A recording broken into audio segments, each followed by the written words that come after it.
ಶ್ರೀ ಕ್ಷೇತ್ರ ಧರ್ಮಸ್ಥಳದಲ್ಲಿ ಕಡೆಯ ದೀಪದ ಹೊತ್ತು ವಿಶೇಷವಾದಂಥ ಅನ್ನದಾನ ಸೇವೆ ನಡೀಲಿಕ್ಕಿದೆ. ಅದು ಕೂಡ ಅನ್ನಪೂರ್ಣ ಛತ್ರದ ಹಿಂಬದಿಯಲ್ಲಿರ್ತಕ್ಕಂಥ ಒಂದು ಗ್ರೌಂಡ್ನಲ್ಲಿ ನಡೀಲಿಕ್ಕಿದೆ. ಅದರ ಮುಂಭಾಗದ ದ್ವಾರ ಬಹಳ ವಿಶೇಷವಾಗಿ ನಿರ್ಮಿಸಲಾಗಿದೆ. ಮುಂಭಾಗದ ದ್ವಾರದಲ್ಲಿ ಸಂಪೂರ್ಣವಾಗಿ 3 ಗೋಪುರಗಳಿರುವಂತಹ ಚಿತ್ರಣವನ್ನು ನಿರ್ಮಿಸಲಾಗಿದೆ. ಆದರೆ ಬಹಳ ವಿಶೇಷ ಅಂತಂದರೆ ಹಾಳೆ ತಟ್ಟೆಗಳಿಂದ ವಿವಿಧ ಶೈಲಿಯ ಹಾಳೆ ತಟ್ಟೆಗಳನ್ನು ಉಪಯೋಗಿಸಿ ತೀರ್ಥಹಳ್ಳಿಯವರು ಮಾಡಿರುವಂಥ ವಿಶೇಷ ದ್ವಾರ ಇದು.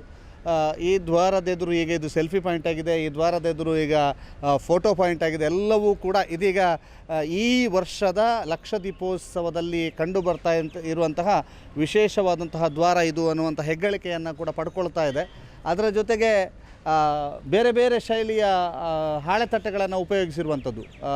ಚೌಕಾಕಾರದಿರ್ಬೋದು, ಅತಿ ಚಿಕ್ಕ ಹಾಳೆ ತಟ್ಟೆಯಿಂದ ಹಿಡಿದು ಅತಿ ದೊಡ್ಡ ಹಾಳೆ ತಟ್ಟೆಯ ತನಕ ಈ ದ್ವಾರಕ್ಕೆ ಉಪಯೋಗ ಮಾಡಲಾಗಿದೆ. ಎಲ್ಲರೂ ಕೂಡ ಬಹಳ ಆಕರ್ಷಿತರಾಗಿ ಮತ್ತು ಅಚ್ಚರಿಯಿಂದ ಇದನ್ನು ನೋಡ್ತಾ ಇದ್ದಾರೆ. ಇದು ಹೇಗೆ ನಿರ್ಮಾಣ ಮಾಡಿದರು, ಯಾರು ನಿರ್ಮಾಣ ಮಾಡಿದರು ಅನ್ನುವಂಥದ್ದನ್ನು ಎಲ್ಲರೂ ಕೂಡ ವಿಚಾರಣೆ ಮಾಡ್ತಾ ಇದ್ದಾರೆ. ಎಲ್ಲರೂ ಕೇಳ್ತಾ ಇದ್ದಾರೆ ಇದು ಹೇಗೆ ನಿರ್ಮಾಣ ಮಾಡಿದರು ಅಂತ. ಬಹಳ ಆಕರ್ಷಣೀಯವಾಗಿ ನಿರ್ಮಾಣ ಆಗಿರುವಂಥ ದಾರದ ಮುಂದೆ ಈಗ ಎಲ್ಲ ಅನ್ನಪೂರ್ಣ ಛತ್ರದ ಸಿಬ್ಬಂದಿಗಳಿದ್ದಾರೆ. ಇಲ್ಲಿ ಅನ್ನಪೂರ್ಣ ಛತ್ರದ ಮ್ಯಾನೇಜರ್ ಆಗಿರುವಂಥ ಸುಬ್ರಹ್ಮಣ್ಯ ಪ್ರಸಾದರವರ ಜೊತೆಗೂಡಿ ಎಲ್ಲರೂ ಕೂಡ ಇಲ್ಲಿ ಬಂದು ಈ ದ್ವಾರವನ್ನು ವೀಕ್ಷಣೆ ಮಾಡ್ತಾ ಇರುವಂತಹ ಸಂದರ್ಭದಲ್ಲಿ ನಾವಿಲ್ಲಿ ಆಗಮಿಸಿದ್ದೇವೆ. ಈ ದ್ವಾರದ ವಿಶೇಷತೆಯನ್ನು ಕೂಡ ಕೇಳಬೇಕು ಅನ್ನುವಂಥ ಕಾರಣಕ್ಕೋಸ್ಕರವಾಗಿ. ಸರ್, ದ್ವಾರ ಬಹಳ ವಿಶೇಷವಾಗಿದೆ. ಏನು ಹೇಳ್ತೀರಿ ದ್ವಾರದ ಬಗ್ಗೆ?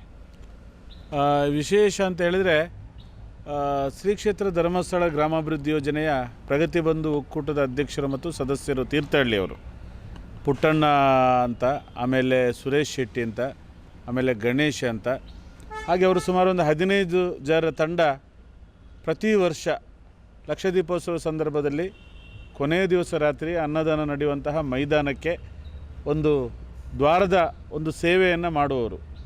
ಕಳೆದ 6-7 ವರ್ಷದಿಂದ ಮಾಡಿಕೊಂಡು ಬಂದಿದ್ದಾರೆ. ಈ ವರ್ಷವೂ ಕೂಡ ಇಲ್ಲಿಗೆ ಅವರದ್ದಾದಂಥ ಒಂದು ದ್ವಾರ ಸೇವೆಯ ಸಮರ್ಪಣೆಯನ್ನು ಮಾಡಿದ್ದಾರೆ. ಪ್ರತಿ ವರ್ಷ ಕೂಡ ಅತ್ಯಂತ ವೈವಿಧ್ಯಮಯವಾದಂತಹ ದ್ವಾರಗಳನ್ನು ಮಾಡ್ತಾರೆ. ಈ ಹಿಂದೆ ಎಲ್ಲ ಬಿದಿರಿನಿಂದ, ಹಾಗೆ ಅಡಿಕೆಯಿಂದ, ಹಾಗೆ ಬೇರೆ ಬೇರೆ ಬಾಳೆಯ ಏನಿದೆ ಬೊಂಬೆಯನ್ನು ಉಪಯೋಗ ಮಾಡಿಕೊಂಡು ದ್ವಾರವನ್ನು ಮಾಡಿದ್ದಾರೆ.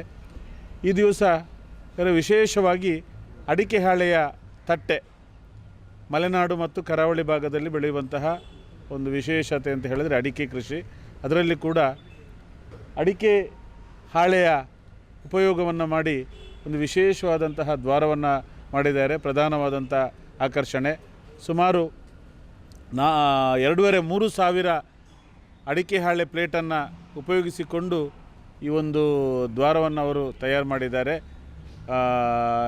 ಕೇವಲ 10 ಗಂಟೆಯಲ್ಲಿ ರಾತ್ರಿ ಬೆಳಿಗ್ಗೆವರೆಗೆ ಮಾಡಿದ್ದಾರೆ. ಸಂಜೆಯಿಂದ ಬೆಳಿಗ್ಗೆವರೆಗಾಗುವಾಗ ಈ ಒಂದು ದ್ವಾರ ರೆಡಿಯಾಗಿದೆ.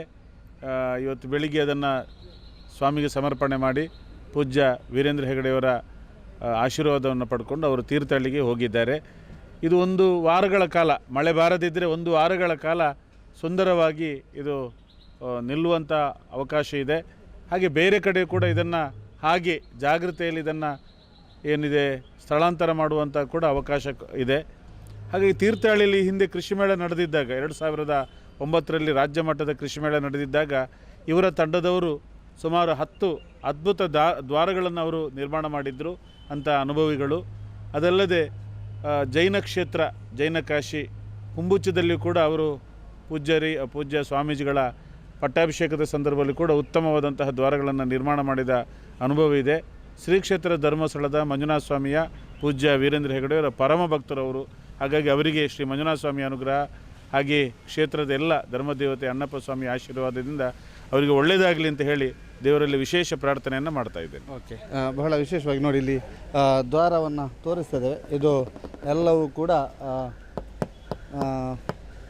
ಹಾಳೆ ತಟ್ಟೆಯಿಂದ ನಿರ್ಮಿಸಲಾಗಿರುವುದು. ಇದೊಂದು ಶೈಲಿಯದ್ದಾದರೆ ಇಲ್ಲಿ ಮೇಲ್ಭಾಗದಲ್ಲಿ ರೌಂಡು ಅಂದರೆ ವೃತ್ತಾಕಾರದ ಹಾಳೆ ತಟ್ಟೆ ಇದೆ. ಅನಂತರ ಅತಿ ಚಿಕ್ಕ ಹಾಳೆ ತಟ್ಟೆ ಮತ್ತು ಬೇರೆ ಬೇರೆ ಹಾಳೆ ತಟ್ಟೆ. ಇದರ ಅಡಿಭಾಗಕ್ಕೂ ಕೂಡ ಹಾಳೆ ತಟ್ಟೆಯನ್ನು ಉಪಯೋಗ ಮಾಡಿರುವಂಥದ್ದು ಭಾಳ ವಿಶೇಷವಾಗಿ ಕಾಣಿಸುತ್ತೆ. ನೋಡಿ, ಈಗ ನೀವು ನೋಡ್ತಾ ಇದ್ದೀರಿ, ಇದರ ಅಡಿಭಾಗವನ್ನು ಕೂಡ ಭಾಳ ವಿಶೇಷವಾಗಿ ಮಾಡಿದ್ದಾರೆ.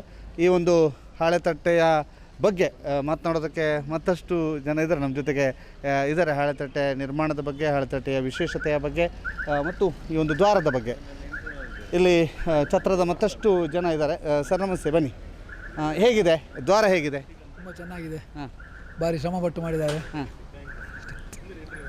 ಅಲ್ಲ ಇದು ಹೀಗೆ ಬರ್ತದೆ ಅಂತ ಈ ದ್ವಾರ ನಿರ್ಮಾಣ ಮಾಡುವಾಗ ಅರಿವು ಇರಲಿಲ್ಲ, ಅಂದಾಜು ಇರಲಿಲ್ಲ. ಬಂದ ಮೇಲೆ ಇದ್ರ ಚಂದ ಗೊತ್ತಾಗಿರೋದು. ಚೆಂದ ಆಗಿದೆ, ಚಂದ, ತುಂಬ ಚಂದ ಆಗಿದೆ, ಹೊಸ ಲುಕ್ ಬಂದಿದೆ. ಖಂಡಿತ. ಸರ್ ನಿಮ್ಮ ಫುಲ್ ಹೆಸರು? ಭರತ್ ರಾಜ್ ಜೈನ್ ಅಂತ. ಓಕೆ, ಇವರು ಅನ್ನಛತ್ರದ ಮ್ಯಾನೇಜರ್, ಅಸಿಸ್ಟೆಂಟ್ ಮ್ಯಾನೇಜರ್ ಕೂಡ ಹೌದು. ಸರ್, ಹಾಳೆ ತಟ್ಟೆಯಲ್ಲೇ ನಿರ್ಮಾಣ ಮಾಡಿರೋದು? ಹೌದು, ಸಂಪೂರ್ಣ ಹಳೆ ತಟ್ಟೆಯಲ್ಲಿ ನಿರ್ಮಾಣ ಮಾಡಿರೋದು.